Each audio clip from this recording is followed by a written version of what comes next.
ओम नमो भगवते वासुदेवाय। ओम नमो भगवते वासुदेवाय।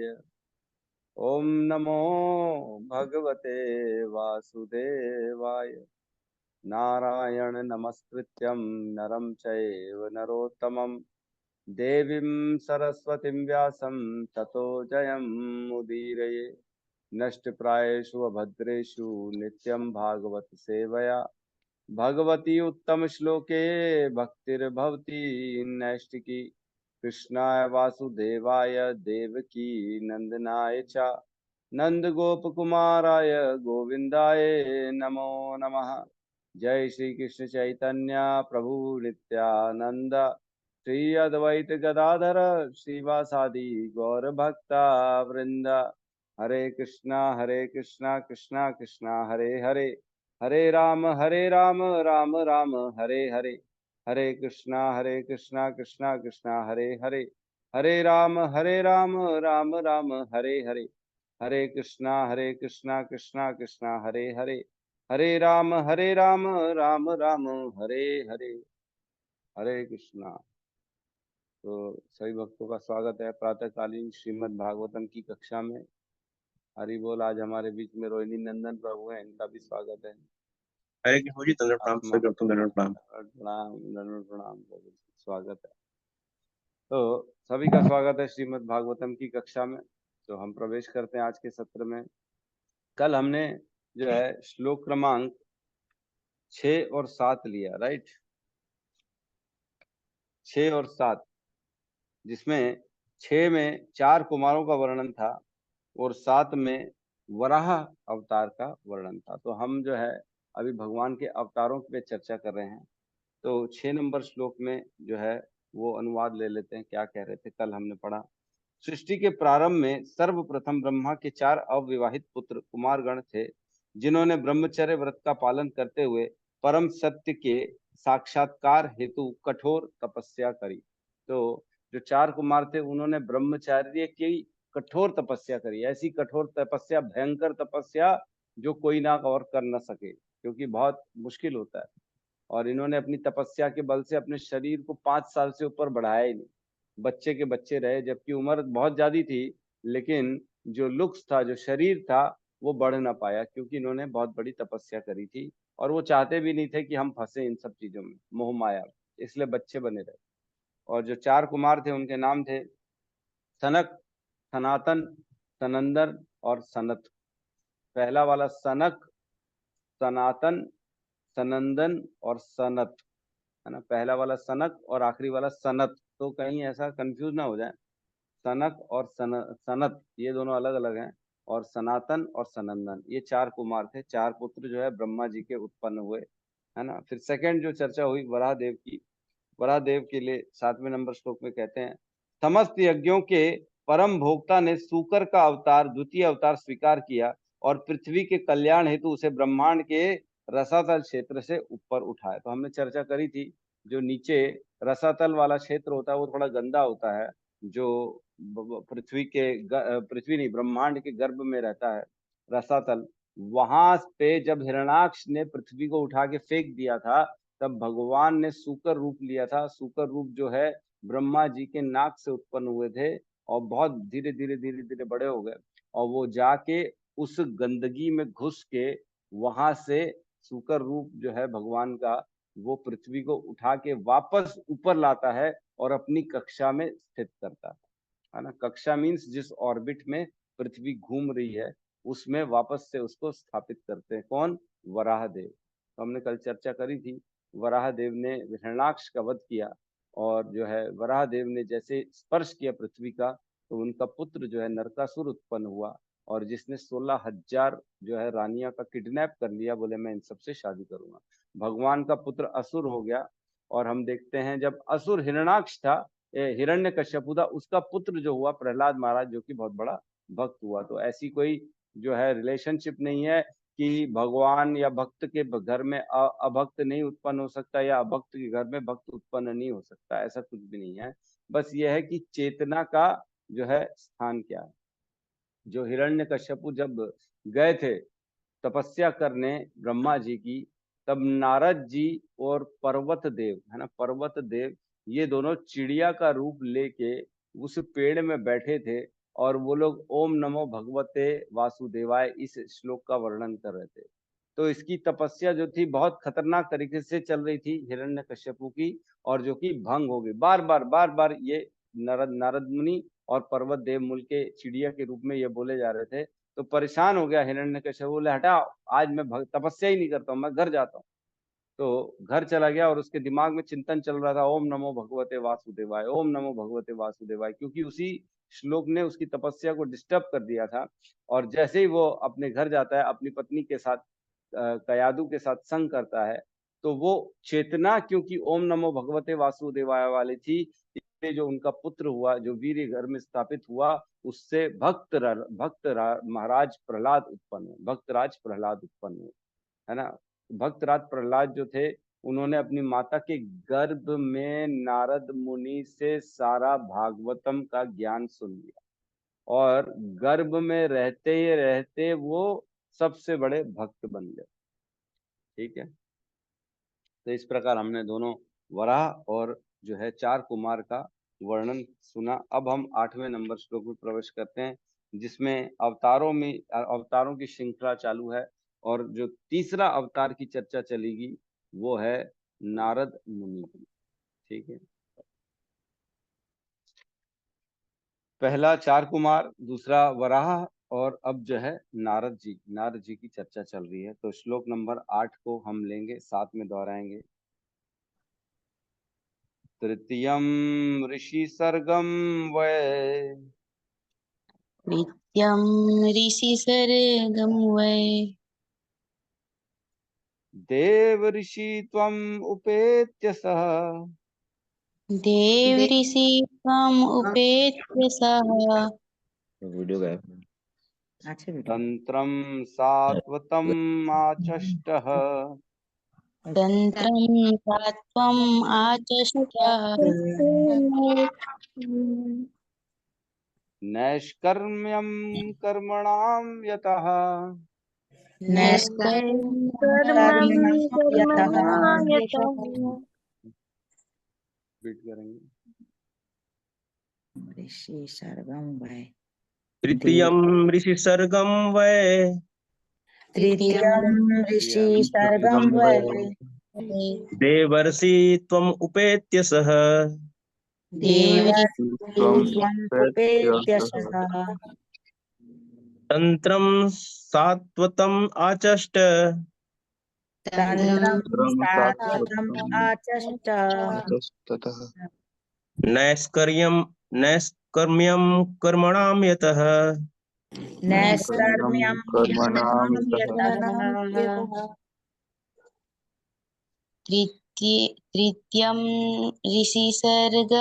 सर्गं वै, तृतीयं ऋषि ऋषि सर्गम सर्गं वै, वै, देवऋषि त्वम् उपेत्य सः, देवर्षि देवर्षि त्वम् उपेत्य सः,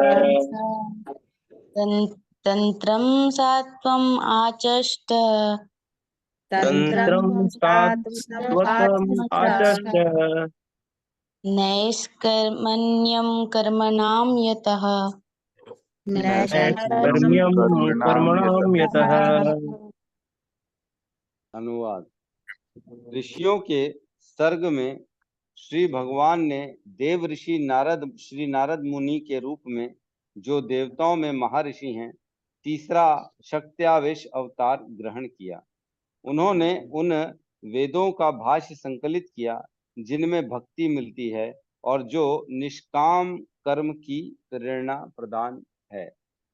ओम अज्ञानतिमिरन्धस्य ज्ञानाञ्जनशलाकया चक्षुरुन्मिलितं येन तस्मै श्रीगुरुवे नमः।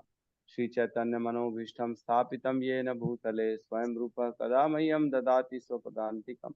वन्देऽहं श्रीगुरु श्रीयुतपदकमलं श्रीगुरून् वैष्णवांश्च।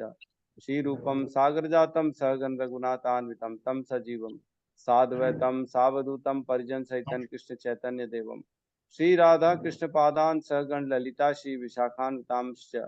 हे कृष्ण करुणा सिंधु दीन बंधु जगतपते गोपेश गोपिका कांता राधा कांत नमस्तुते। तप्त कांचन गौरांगी राधे वृंदावनेश्वरी वृषभानु सुते देवी प्रणमामि हरिप्रिये।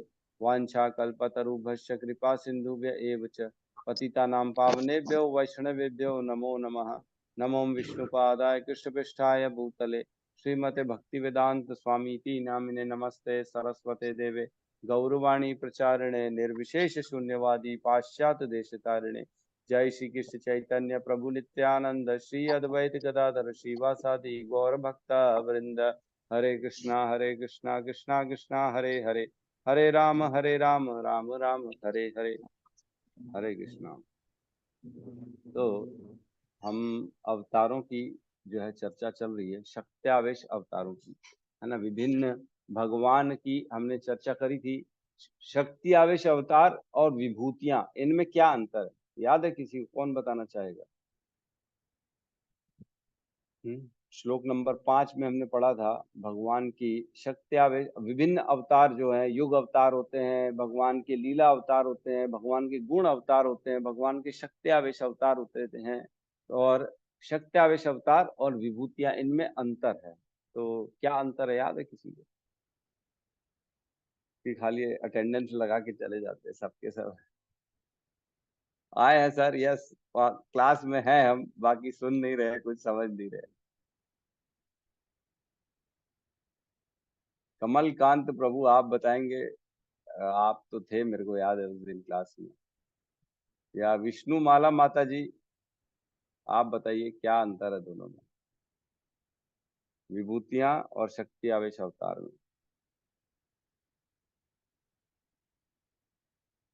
हरि बोल। खाली जो है प्रेजेंट लगा के गायब हो जाते हैं क्या?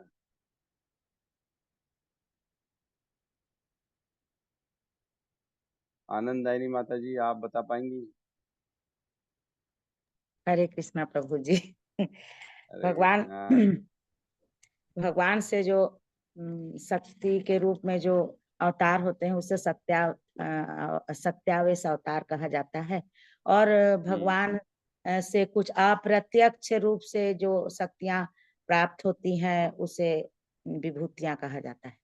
बहुत सुंदर, बहुत सुंदर, बहुत बढ़िया माता जी, आप तो, आपको दंडवत प्रणाम है। बहुत सुंदर।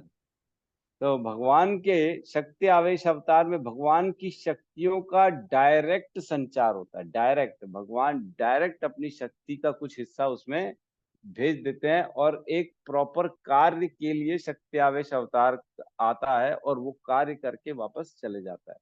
और भगवान की जो विभूतियां होती हैं उनमें भगवान इनडायरेक्टली अपनी शक्तियों का संचार करते हैं। हमने चर्चा करी थी, जैसे सूर्य देव, चंद्र देव, इंद्र देव, वरुण देव, अग्नि देव, इनमें जो शक्तियां हैं, सूर्य में सूर्य की जो शक्ति है, अग्नि में अग्नि की शक्ति है, वरुण में वरुण की शक्ति है ना, और जल की शक्ति है, ये सारी शक्तियां भगवान के द्वारा दी हुई है, लेकिन ये इनडायरेक्टली दी हुई, डायरेक्टली भगवान नहीं देते इनको। और शक्त्यावेश अवतार में डायरेक्टली भगवान अपनी शक्तियों का संचार करते हैं। बहुत सुंदर माता जी ने। और ये आपका गलत बात है, विष्णु माला माता जी और कमलकांत प्रभु, आपको जवाब देना चाहिए क्लास में, है ना। ऐसे अनम्यूट नहीं करें और जवाब भी नहीं दें, खाली हम बैठे रहें, ये ठीक नहीं है। आगे से ध्यान रखेंगे सब लोग कि अगर क्लास में रहना है तो कम से कम कुछ कुछ तो पार्टिसिपेशन करना चाहिए। क्लास की जो चर्चाएं चल रही, क्या बात चल रही, क्या नहीं चल रही। तो यहाँ बता रहे तृतीयम ऋषि सरगम, वह तृतीयम ऋषि सरगम मतलब तीसरा जो ऋषि सरगम, ऋषियों में सहस्त्र सहस्त्र वर्षीय सर्ग, मतलब ऋषियों में जो श्रेष्ठ हैं वो जो अनंत काल तक रहते हैं, वे कौन? वे वही भगवान देव ऋषि तम, और वो देव ऋषियों के रूप में आते हैं जो कि नारद जी हैं। उपेत्य सह, वो स्वीकार करते, भगवान जो है वो तृतीय रूप में ऋषियों के मध्य में जो सबसे ऊपर है, सभी देव ऋषि जो देवताओं के भी ऋषि हैं उसका स्वरूप स्वीकार करते हैं, अवतार स्वीकार करते हैं। और क्या कहते हैं? तंत्रम सात्वतम आचष्ट, और क्या किया उन्होंने? इस रूप में आके तंत्र जो है, पंचतंत्र नामक एक जो है ना वेद है, पंचतंत्र रात्रि ऐसा कहते हैं, जो नारद मुनि द्वारा लिखित है, और जिसमें सकाम कर्म से निकल के निष्काम कर्म, मतलब कर्म तो करें लेकिन कर्म का बंधन ना पड़े, इस प्रकार की इसका ज्ञान उस तंत्र जो है पंचतंत्र रात्रि में लिखा गया। तो नारद जी ने क्या लिखा है, तन्मत्र तंत्रम सात्वतम आचष्टः, इस प्रकार का विशेष वेदों का भाष्य उन्होंने विशेष रूप से भक्ति के लिए संग्रह किया है ना, जिससे हमारी पंचरात्रि से भक्ति में उन्नति हो जाती है। और ऐसे कर्मों का वर्णन है कि कर्म तो करें और कर्म भगवान के लिए करें और उससे भक्ति बढ़े, है ना। हम आपने याद होगा, हमने श्लोक पढ़ा था पहले कैंटो के दूसरे अध्याय में, धर्म स्वनिष्ठुतः पुंसाम विश्वक्सेन कथासु यह न उत्पादयेत यति रधिम श्रम एव ही केवलम, है ना। हमने पढ़ा था 1.2 पॉइंट समथिंग में कि हम सबको कार्य वर्णाश्रम धर्म के कार्य को करना है, लेकिन ऐसे जो हमारे कर्म है, सबसे परम धर्म क्या है, धर्म स्वनिष्ठितो पुंसाम, जो सबसे श्रेष्ठ धर्म है, मतलब जो सारे कार्य हैं वो करते करते हमको क्या होना चाहिए, उन कार्यों के द्वारा विश्वक्सेन कथासु यह, उसके द्वारा भगवान की कथाओं में रुचि उत्पन्न होनी चाहिए। न उत्पादयेत यति रतिम, अगर रति उत्पन्न नहीं हो रही भगवान की कथाओं में, तो वो सारे कर्म क्या है, श्रम एव ही केवलम, खाली व्यर्थ के हमने श्रम कर दिया। तो हमारे सारे कार्य से क्या होना चाहिए, हमारे सारे कार्यों से भगवान में रति उत्पन्न होनी चाहिए, कथाओं में रति उत्पन्न होनी चाहिए। अगर ऐसा नहीं हो रहा है हमारे कर्मों से, तो हमारे जो कर्म है वो केवल वेस्टेज है, समय का अपव्यय है। तो क्या हम लोग समय का अपव्यय करते हैं? हाँ, दिन भर तो करते हैं, सुबह सुबह लेकिन भक्ति के कार्य में आ जाते हैं, बाकी दिन में पता नहीं क्या ध्यान रहता है, क्या करते हैं, पता नहीं कर्मों से भगवान की रति उत्पन्न होती है कि नहीं होती है।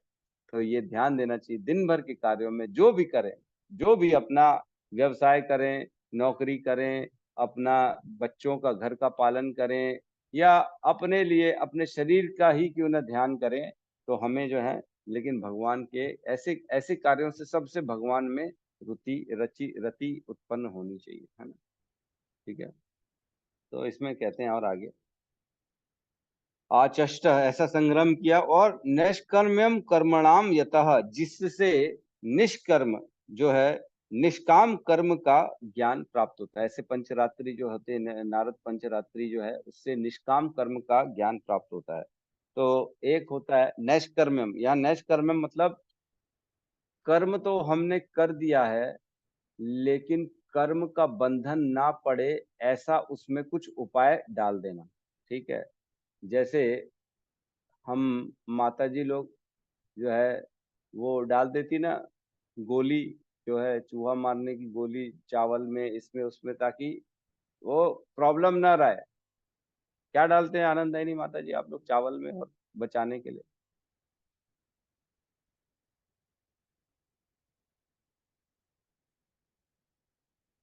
अनम्यूट नहीं हुआ माता जी, आवाज नहीं आ रही माता जी।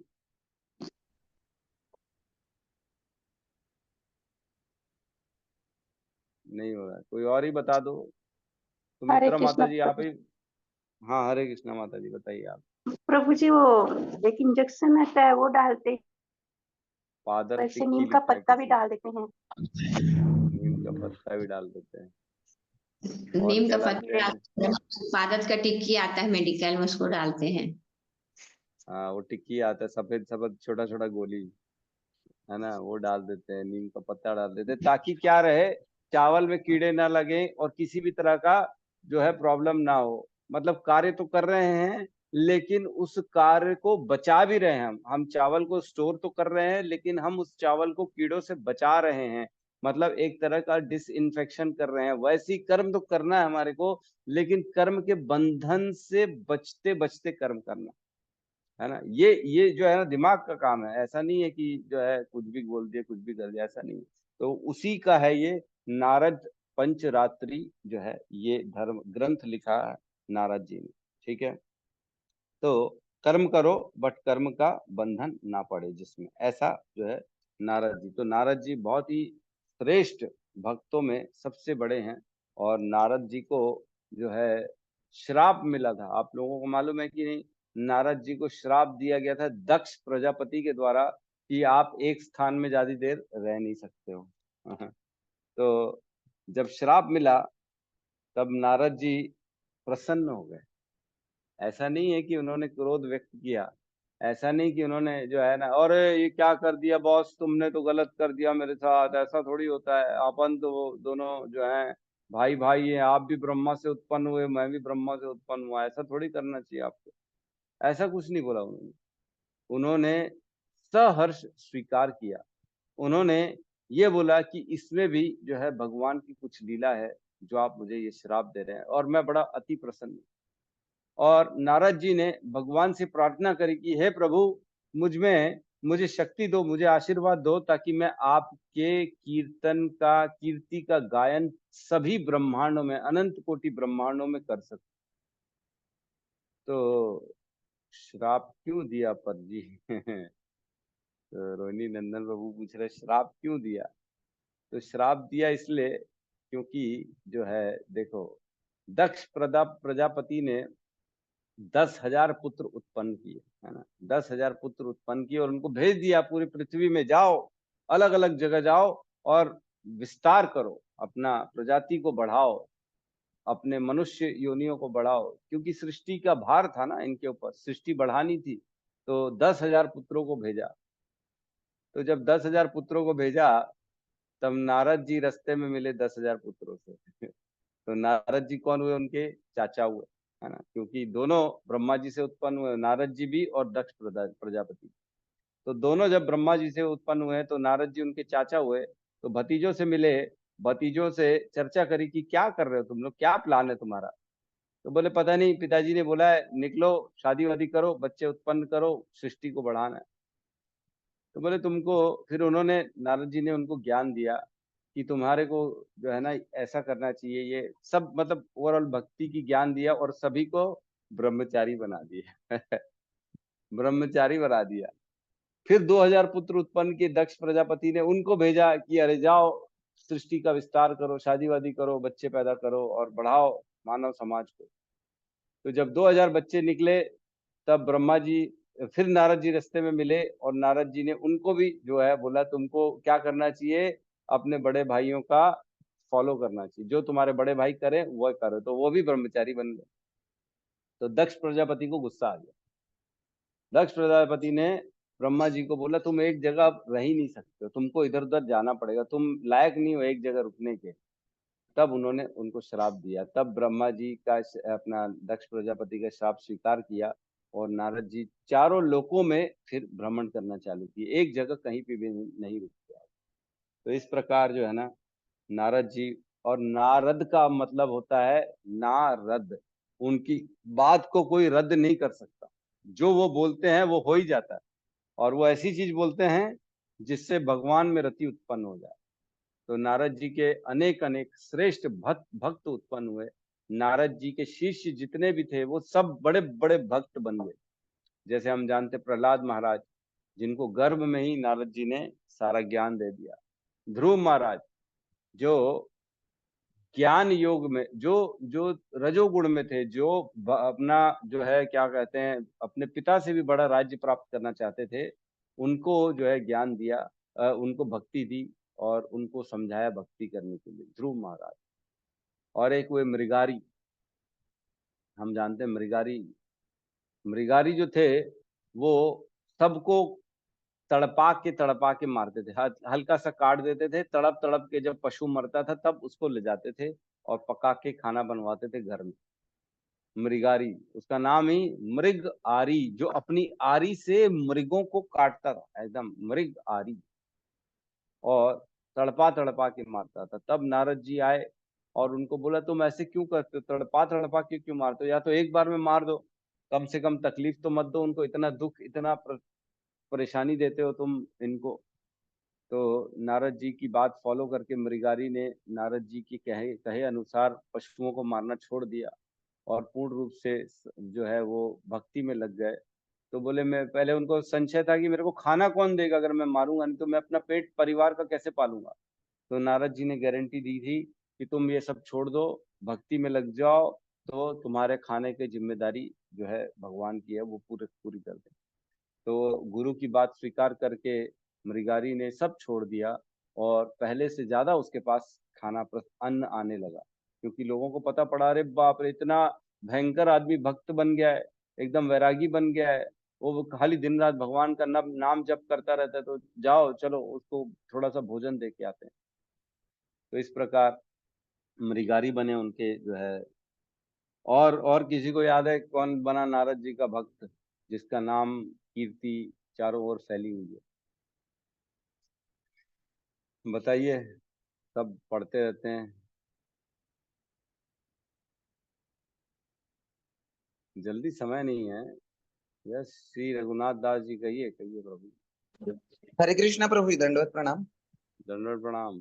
प्रभु जी, जिन्होंने रामायण लिखा ना, जो एक डाकू थे, जिनको भी देवर्षि नारद ने ज्ञान दिया था, हम्म नाम भूल रहा हूँ। वाल्मीकि। वाल्मीकि, हाँ, महर्षि वाल्मीकि। वाल्मीकि जो पहले रत्नाकर डाकू थे। बहुत बढ़िया एग्जाम्पल दिए श्री रघुनाथ प्रभु।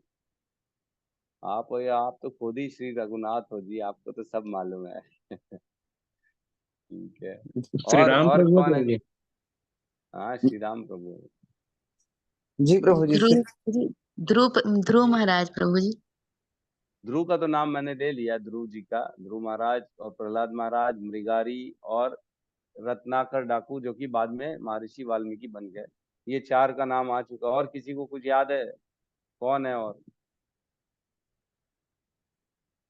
अरे कैसा करते हो हैं, जिसके ग्रंथ पढ़ते हो उसी को भूल गए क्या? हाँ प्रभु जी, महर्षि वेद व्यास। वेद व्यास जी, वाह वाह, हरि बोल। वेद व्यास जी भी नारद जी के शिष्य हैं। और नारद जी एक ऐसे हैं, नारद जी ही एक ऐसे हैं व्यक्ति जो चारों संप्रदाय की कड़ी में आते हैं। चारों संप्रदाय, श्री संप्रदाय, रुद्र संप्रदाय, है ना, ब्रह्म माधव गौड़ संप्रदाय, और जो है कुमार संप्रदाय, चारों संप्रदाय में नारद जी का कुछ न कुछ रोल है उस संप्रदाय में ज्ञान का। तो नारद जी बहुत इंपॉर्टेंट हैं। और भी कौन कौन आते हैं? युधिष्ठिर जी भी नारद जी के जो है भक्त हुए।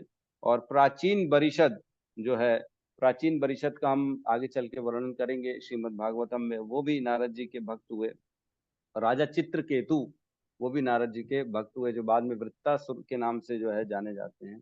और इस प्रकार जो है अनेक अनेक जो है, इवन दक्ष के 12,000 पुत्र जो है वो भी नारद जी के भक्त हुए, नारद जी के शिष्य हुए। मतलब भक्त तो भगवान के हुए, लेकिन नारद जी के शिष्य हुए।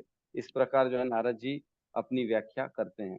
और हम भगवत गीता के 10.26 नंबर श्लोक में पढ़ते हैं, जहां भगवान कहते हैं कि मैं ऋषियों में नारद। 10.26 मैं समस्त वृक्षों में अश्वत्थ वृक्ष हूँ और देव ऋषियों में नारद हूँ। मैं गंधर्वों में चित्ररथ हूँ और सिद्ध पुरुषों में कपिल मुनि हूँ, है ना। तो 10.26 में इसमें भगवान कहते हैं। ठीक है। और तो फटाफट तात्पर्य पढ़ें कि छोड़ दें? तात्पर्य आप लोग पढ़ लेंगे। ठीक है, तात्पर्य आप लोग पढ़ लेंगे। इसमें बहुत एक इम्पोर्टेंट है, कुछ मैं पढ़ के सुना दे रहा हूँ। अच्छे कर्म का फल तदानुरूप भौतिक संपन्नता है। अच्छे कर्म का फल तदानुरूप भौतिक संपन्नता है, जबकि बुरे कर्म का फल तदानुरूप भौतिक कष्ट होता है। तो ये जो ज्ञान था, ये नारद पंतरात्र का ज्ञान था, जिसमें कहते हैं कि अच्छे कर्म का फल जो है भौतिक संपन्नता और बुरे कर्म का फल भौतिक कष्ट होती है। फिर भी भौतिक दशाएं, चाहे वे तथाकथित सुख हो या दुख हो, अंततः दुख का ही कारण बनते हैं। तो ये ज्ञान जो होता है ना, ये है ही नहीं लोगों को कि क्या मैं भौतिक संपन्नता कर रहा हूं तो मैं सुखी हो रहा हूं कि मैं दुखी हो रहा हूं। लोगों को लगता है कि मैं भौतिक संपन्नता कर रहा हूं तो मैं सुख हो रहा हूं, लेकिन एक्चुअल में वो दुख का कारण है ना। हमने भगवत गीता के 5वें अध्याय में एक श्लोक पढ़ा, 22वें नंबर में। उसमें कहते हैं क्या है, ये ही संस्पर्शजा भोगा दुख योनम एवते, है ना। आद्य अंतवंत कौंतुए न तेषु रमते बुधा। हे अर्जुन, हे कौंती पुत्र, जो इंद्रियों के विषयों का मिलन हो जाता है, जो इंद्रियां चाहती हैं उसको वो मिल जाता है, तो एक्चुअल में ये दुखों का कारण है ना। ये ही संस्पर्शा भोगा दुख योनम एवते, ये दुख का शुरुआत है। लग रहा है लेकिन हम सुखी हो रहे हैं, लेकिन सुखी नहीं है हम, ये दुख का कारण है।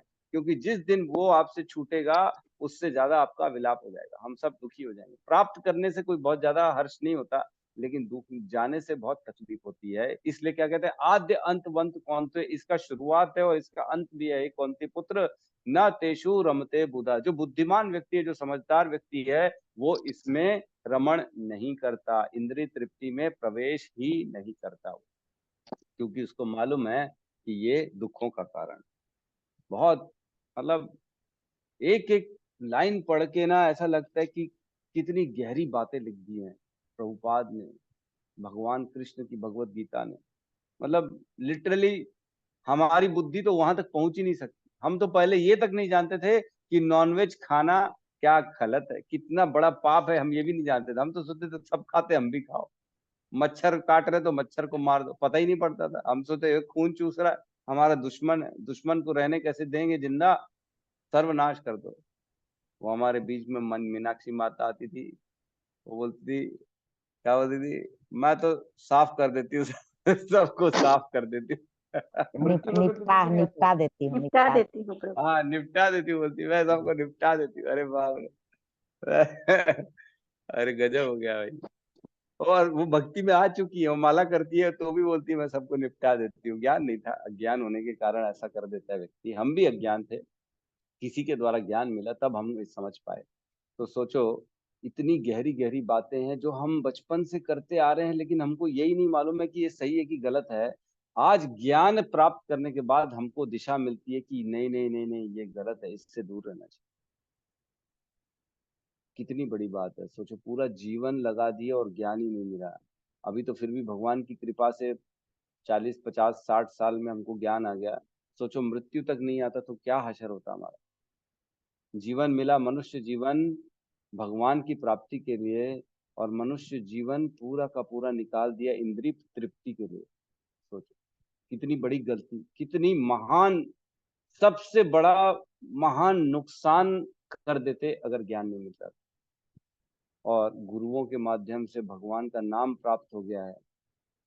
दंडवत करना चाहिए ऐसे गुरुओं को, ऐसे गुरुओं के प्रति कृतज्ञ रहना चाहिए कि अगर आप न होते तो मेरा क्या हो, यदि प्रभुपाद न होते तबे की होते, ये जीवन बहता कैसे, है ना। ये जीवन कैसे बहता अगर प्रभुपाद ने इतना क्लियरली इतना सब कुछ नहीं बताया होता, तो हम कैसे जीते, कैसे मरते, क्या करते, अगली योनि क्या प्राप्त करते। बाप रे बाप, डर लगता है कभी कभी तो सोच के, है ना। जब ज्ञान मिल गया भगवत गीता का तो मालूम है ना कि योनि कौन सी मिलनी है अगली। जो इस जीवन में कर्म करेंगे, जैसी इच्छा करेंगे वैसी अगली योनि प्राप्त हो जाएगी, है ना।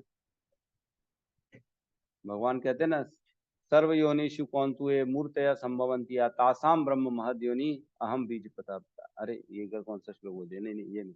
वो कहते हैं ना, यम यम वापि स्मरण भावम तजंते कलेवरम तम तम एवेति कौंतुए सदा तद भाव भावित। जिस जिसका स्मरण करोगे वह तुम्हारे को अगली योनि प्राप्त होगी, है ना। और क्या कहते हैं, प्रकृते पुरुष प्रकृति स्थो ही भूंगते प्रकृति जान गुणान कारणम गुण संगो से सद असद योनि जन्म से। असद असद योनि कैसे मिलेगी, जिस गुणों का संग करेंगे, जैसे कर्म करेंगे, जैसी रोजमर्रा की हमारी आदतें होंगी, वैसा हमारा अगली योनि होगी। तो अपनी आदतें सुधारना हमारे लिए कितना जरूरी है कि नहीं। खैर इस टॉपिक में जाएंगे तो मैं बोलते ही चले जाऊंगा है ना, पता नहीं क्यों। ठीक है, तो एक बार क्या हुआ, प्रभुपाद को फॉरेन में जब प्रभुपाद का लेक्चर हो रहा था, तो प्रभुपाद के लेक्चर के लिए तैयारी की है शिष्यों ने तैयारी की। प्रभुपाद गए लेक्चर देने के लिए और कोई भी नहीं आया, नोबडी, कोई आया ही नहीं लेक्चर सुनने, कोई नहीं आया। तो भी प्रभुपाद ने पूरा लेक्चर दिया और वही प्रसन्नता के साथ लेक्चर दिया जैसे वो रोज देते हैं, हमेशा की तरह। उनको 1% भी ऐसा नहीं हुआ कि मैं किसको लेक्चर दे रहा हूँ, खाली दीवारों को लेक्चर दे रहा हूँ, नहीं, प्रभुपाद ने पूरा लेक्चर दिया। तब सारे शिष्य जो थे जिन्होंने ऑर्गेनाइज किया था वो गिर गए लेक्चर के बाद प्रभुपाद के चरणों में। प्रभुपाद, हमसे बहुत बड़ी गलती हो गई, हमने कहीं ना कहीं चूक कर दी, जो लोग एकत्रित नहीं हो पाए, कहीं ना कहीं हमारे से ही कोई त्रुटि हुई है, जो इतने सारे लोगों मतलब हम जो है इस प्रोग्राम को ऑर्गेनाइज नहीं कर पाए, किसी को नहीं बुला पाए बाप की कथा सुनने के लिए, लेक्चर सुनने के लिए। तो प्रभुपाद क्या कहते हैं? प्रभुपाद बड़े प्रसन्नता होकर कहते हैं, नहीं नहीं कोई बात नहीं, तुमने कोई गलती नहीं करी, तुमने देखा नहीं साक्षात शिव जी और नारद जी बैठे थे कथा सुनने के लिए।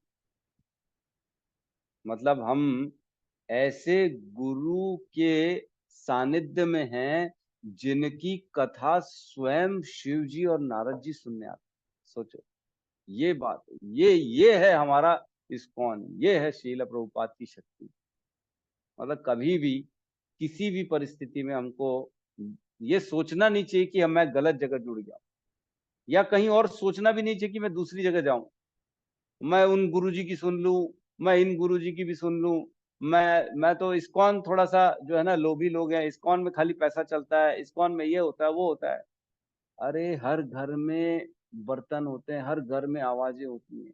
एक घर में चार भाई, चारों में आपस में कहीं ना कहीं गुण में मतभेद हो जाता है, कहीं ना कहीं कलेश तो होता ही है। क्यों? क्योंकि कलयुग है ये, कलयुग का काम ही यही है, सब जगह कहीं ना कहीं कुछ क्लेश डालना। तो हर संस्थान में कुछ ना कुछ क्लेश मिलेगा ही मिलेगा, लेकिन क्लेशों को नहीं देखना है हमको, श्रील प्रभुपाद को देखना है, उनकी वाणी को देखना है, उनके तात्पर्यों को पढ़ना है, उनका संग करना है और फटाफट निकल जाना है इस जन्म मृत्यु के चक्र से। नहीं तो क्लेशों को देखेंगे तो फंसे रह जाए कुछ नहीं होने वाला फिर हमारा, है ना। तो ठीक है, ये टॉपिक ऐसा है, अंतहीन टॉपिक है। अगले श्लोक में प्रवेश करते हैं, नहीं तो बोलते रह जाएंगे। ठीक है, যে ভগবদ্গীতাতে हरि শ্লোক গুলা কেউ কোটি করে না, এখন আমি সবাইকে কথা 9वां नंबर श्लोक साथ में दोहराएंगे। तुर्ये धर्म काल सर्गे कला सर्वे नर नारायण वृषि नर नारायण भूत्वा भूत्वात्म उपेश उपेतम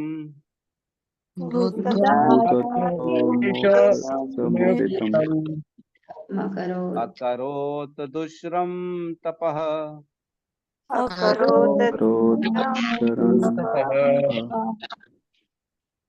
रिपीट करेंगे। तुरये धर्म कला सर्गे तुर्ये धर्म कला सर्गे नर नारायण ऋषि नर नारायण वृषि भूतत्वम् उपेस्तम्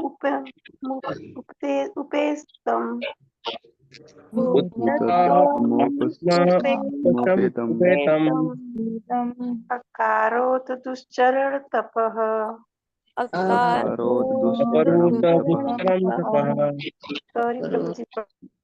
उच्चारण में गलती हुई। प्रयास इम्पोर्टेंट है। तुर्ये धर्म कला सर्वे तुर्ये धर्म कला सर्गे बोलिए सुमित्रा माता जी, आधा अधूरा बोल के छोड़ना ठीक नहीं है।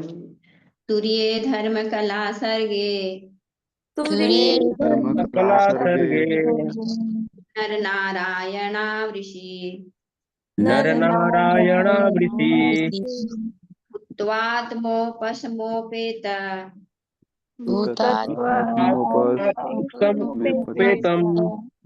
करोत दुश्चरम तपः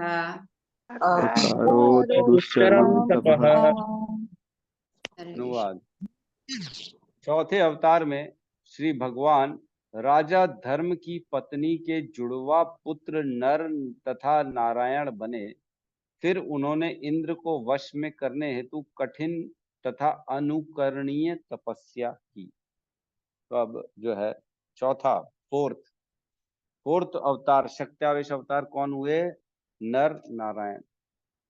तो नर नारायण की कथा लोग जानते कम है मेरे ख्याल से। सुने जरूर है सब नर नारायण, लेकिन है कौन नर नारायण? नर नारायण जो है एक राजा धर्म है, राजा है धर्म, जिनका नाम है धर्म।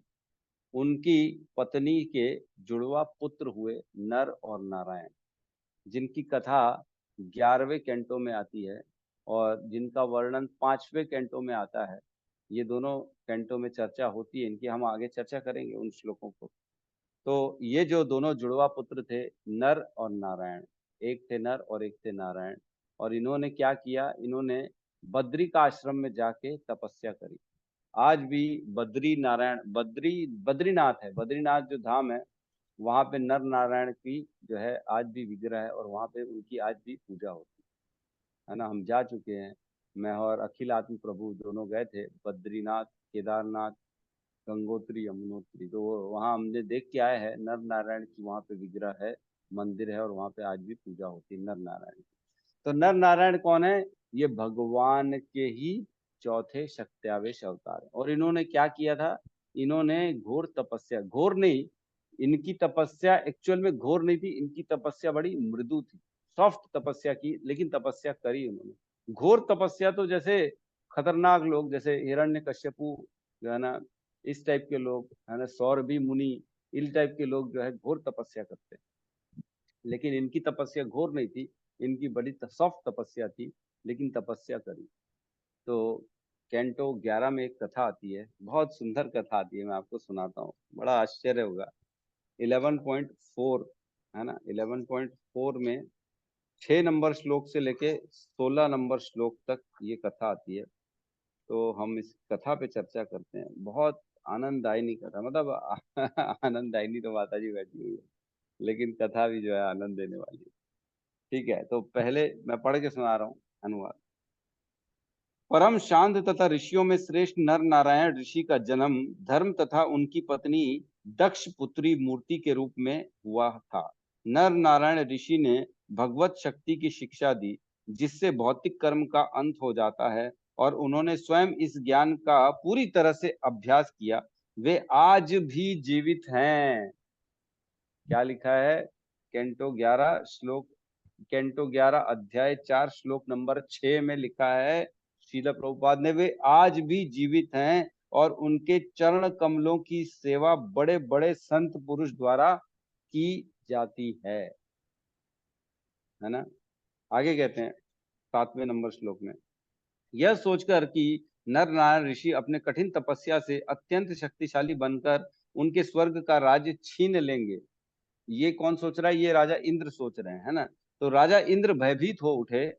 इस तरह भगवान के अवतार की दिव्य महिमा को न जानते हुए इंद्र ने कामदेव तथा उनके संगियों को श्री भगवान के आवास बद्रिकाश्रम भेजा। जब बसंत ऋतु की मनोहर मंद वायु से ने अत्यंत कामुक वातावरण उत्पन्न कर दिया, तो स्वयं कामदेव ने सुंदर स्त्रियों की बाकी चितवनों के तीरों से श्री भगवान पर आक्रमण किया।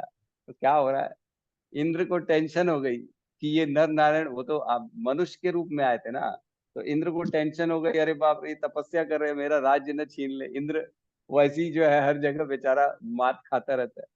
पहले भी भगवान से गिरिराज गोवर्धन के टाइम परेशान हो गया, अब यहाँ पे भी परेशान हो गया इंद्र।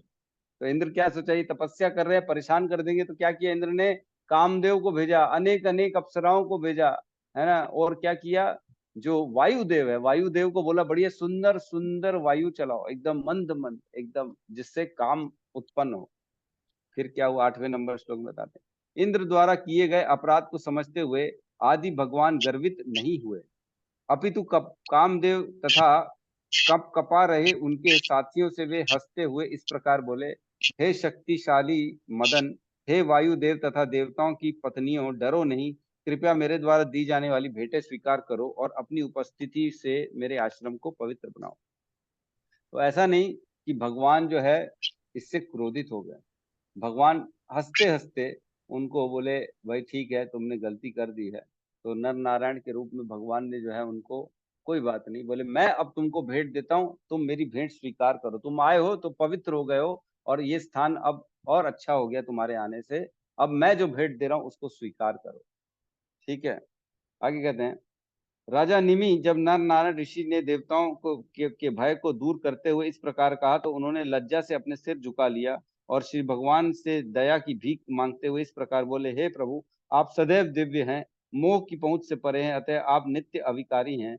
हमारे महान अपराध के बावजूद आपकी अहेतु की कृपा अपने आप में कोई असामान्य घटना नहीं है, क्योंकि असंख्य स्वयं संतुष्ट तथा क्रोध और मिथ्या अहंकार से मुक्त मुनि जन आपके चरण कमलों पर विनय पूर्वक अपना शीश झुकाते। तो वो बड़े डर गए, जो इंद्र थे और राजा निमि थे और भी जितने रानियां थी, कामदेव थे, जो जो जो स्त्रियां पहुंची थी, अप्सराएं पहुंची, सब डर के मारे कांपने लगे कि हे भगवान, ये तो भगवान है, भगवान के साथ हमने इतना बड़ा गलत कार्य कर दिया, कहीं भगवान हमसे क्रोधित ना हो जाए, कोई उटपटांग श्राप दे दिया, उटपटांग कुछ बोल दिया तो हमारा तो हम तो गए। तो सब सर झुका के उनसे विनती करने लगे। आगे कहते हैं, देवतागण उन लोगों के मार्ग में अनेक अवरोध प्रस्तुत करते हैं जो देवताओं की अस्थायी आवासों को ये छोड़ देते हैं, अगला श्लोक में पढ़ते हैं। ठीक है, जब देवतागण इस तरह से श्री भगवान की प्रशंसा कर रहे थे तो सर्वशक्तिमान प्रभु ने सहसा उनकी आंखों के सामने अनेक स्त्रियां प्रकट कर दी जो आश्चर्यजनक ढंग से भव्य लगती थी और सुंदर वस्त्रों तथा आभूषणों से सज्जित थी और निष्ठा पूर्वक श्री भगवान की सेवा में लगी हुई थी। तो नर नारायण भगवान ने क्या किया, उन लोगों को दिखाने के लिए अपने अंदर से इतनी सारी स्त्रियां, सुंदर सुंदर स्त्रियां उत्पन्न कर दी जो इंद्र की अप्सराओं से बहुत ज्यादा श्रेष्ठ थी, और इंद्र की अप्सराएं सब उसके सामने पानी भरती थी। हम लोग बोलते ना पानी भरते हैं कोई काम करने, तो वैसी थी, पानी भर रही थी सब उनके सामने। और क्या कहते हैं आगे 13वें नंबर श्लोक में, जब देवताओं के अनुयायियों ने नर नारायण ऋषि द्वारा उत्पन्न स्त्रियों के मोहक सौंदर्य की ओर निहारा और उनके शरीर की सुगंध को सूंघा तो उनके मन मुग्ध हो गए। निस्संदेह ऐसी स्त्रियों के सौंदर्य तथा उनकी भव्यता को देखकर देवताओं के अनुयायी अपने ऐश्वर्य को तुच्छ समझने लगे। जब ऐसी स्त्रियों को देखा तो देवताओं के ऐश्वर्य तुच्छ समझने लगे, अरे बाप रे, हमारी तो कोई इनके सामने कोई औकात ही नहीं है। बोले किससे पंगा ले लिया, आए अपने से डबल से पंगा, डबल क्या, हमारी तो कोई औकात ही नहीं है उनके सामने, ऐसे से पंगा ले लिया। तब जो है ना, तब देवों के परमेश्वर किंचित मुस्कुराए और अपने समक्ष नतमस्तक स्वर्ग की प्रतिनिधियों से कहा, तुम इन स्त्रियों में से जिस किसी एक को अपने उपयुक्त समझो उसे चुन लो, वह स्वर्ग लोक की आभूषण बन जाएगी। तो कौन बोल रहे, नर नारायण बोल रहे, इतनी सारी स्त्रियां प्रकट करी और बोलते स्वर्ग के राजा इंद्र सबको बोलते हैं कि कोई भी एक चुन लो जो तुम अपने स्वर्ग ले जा सको, जो स्वर्ग की आभूषण बनेगी, स्वर्ग की मतलब सबसे सुंदर, सबसे मतलब जिसकी ख्याति होगी, ऐसी एक स्त्री को चुन के ले जाओ। फिर क्या हुआ, आप लोग हैरान हो जाओगे सुन के, है ना। सुनो आगे क्या है। देवताओं के सेवक इंद्र की सभा में जा पहुंचे और तीनों स्वर्गों के निवासियों को सुनाते हुए उन्होंने इंद्र से नारायण के परम बल के बारे में बतलाया। जब इंद्र ने नर नारायण ऋषि के बारे में सुना और अपने अपराध के विषय में अवगत हुआ तो वह भयभीत हुआ और चकित भी हुआ। तो इसमें वो वाला श्लोक कहाँ है, हाँ सॉरी, हाँ, उसके बाद कहते हैं, देवताओं के उन सेवकों ने ओम शब्द का उच्चारण करते हुए अप्सराओं में से सर्वोत्कृष्ट उर्वशी को चुन लिया, है ना। वे आदर पूर्वक उसे आगे करके स्वर्ग लोक लौट गए। तो उर्वशी जो है वो कहाँ से आई, उर्वशी नर नारायण ने जो विस्तार करी थी स्त्रियां, उनमें से एक सर्वश्रेष्ठ जो थी उर्वशी, उसको इंद्र के सारे देवता कामदेव और ये लोग जो है उसको चुने और उसको फिर स्वर्गलोक ले गए। तो उर्वशी का जो नाम लेते हैं ना, उर्वशी जैसी सुंदर कोई थी नहीं, कोई है नहीं, वो नर नारायण ने इनको गिफ्ट करी थी भगवान ने इंद्र को, तब इंद्र के पास जाके वो पहुंची थी उर्वशी। तो ये कथा है, ऐसी है नर नारायण, ये है भगवान नर नारायण, ठीक है। तो बेसिकली नर नारायण जो है वो मार्कंडे ऋषि ने भी नर नारायण की भक्ति करी। मार्कंडे ऋषि का नाम सबने सुना होगा। मार्कंडे ऋषि जो बहुत बड़े भक्त थे, पहले शिव जी की भक्ति करी, फिर वो नर नारायण की भी भक्ति करी उन्होंने, और जब भगवान उनसे प्रसन्न हुए तब नर मार्कंडे ऋषि ने कहा मुझे कुछ नहीं चाहिए, मुझे आपके दर्शन हो गए बस, और क्या चाहिए। लेकिन एक पॉइंट बोल दिया, बोले एक अभिलाषा है कि मैं आपकी माया देखना चाहता हूँ। भगवान बोले फंस गया ये तो मार्कंडे ऋषि। मार्कंडे ऋषि ने जब ये बोला कि मैं आपकी माया देखना चाहता हूँ, तब भगवान बोले ठीक है भाई, तेरी इच्छा है फंसने की तो फंस जा। तब मार्कंडे ऋषि को वरदान मिला, फिर वो 7 मनवंतर नहीं 7 कल्पों तक वो जीवित रहे। और भगवान की जो है जो प्रलय कल्प सब देखा उन्होंने, मार्कंडे ऋषि ने। और जब प्रलय होती थी तब पानी पानी भर जाता चारों ओर, पूरी पानी में अंधेरे में बेचारे तैरते रहते थे। और उन्होंने एक वृक्ष के नीचे प्रभु श्री कृष्ण के बाल रूप को देखा, है ना। और मार्कंडे ऋषि गाते हैं, करार विंदे न पदार विंदो मुखार विंदे विनिवेशयंतम वटस्य पत्रस्य पुटे शयानम बालम मुकुंदम मनसा स्मराम, है ना। ये श्लोक है गोविंद दामोदर स्त्रोत। इसमें बताते हैं कि जो दृश्य आया मार्कंडे ऋषि के सामने, एक छोटे से पत्ते के ऊपर जो पीपल का पत्ता होता है ना, वटस्य पत्रस्य पुटे शयानम, उसमें लेटे हुए हैं कौन, प्रभु श्री कृष्ण, प्रभु श्री भगवान जो बालक रूप में है।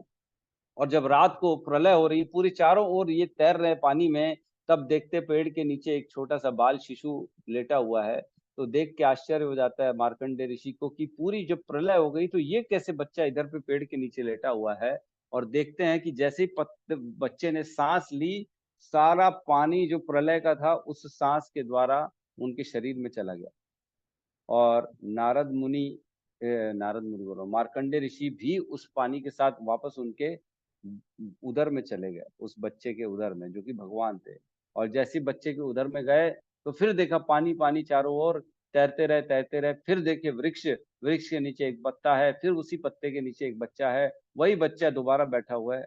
आश्चर्य हो गए, आश्चर्यचकित हो गए। और इस प्रकार जो है मार्कंडेय ऋषि भगवान की माया को देख पाए। ठीक है, तो नर नारायण जो है वो भगवान का ही अवतार है। कई लोग अर्जुन और कृष्ण को भी नर नारायण कहते हैं, लेकिन एक्चुअल में नर नारायण जो है वो बद्रीनाथ में बद्री का आश्रम वाले हैं, जो भगवान का जो है चौथा अवतार। ठीक है, तो किसी का कोई प्रश्न है तो हम ले सकते हैं। कल की क्लास मैं नहीं ले पाऊंगा, कल मैं क्योंकि अभी तुरंत मैं बाहर जा रहा हूँ, हो सकता है कल ना लूँ, हो सकता है परसों भी ना लूँ। लेकिन कल की क्लास जो है तप्त कांचनी माता जी और विष्णु माला माता जी, आप दोनों रिवीजन कराएंगे। सिर्फ जो मैंने पढ़ाया है, आउट ऑफ द कोर्स कुछ भी नहीं बोलना है हमारे को, सिर्फ जो पढ़ा है श्रीमद् भागवतम उसी का रिवीजन होगा। ठीक है, किसी का कोई प्रश्न है तो हम ले सकते हैं।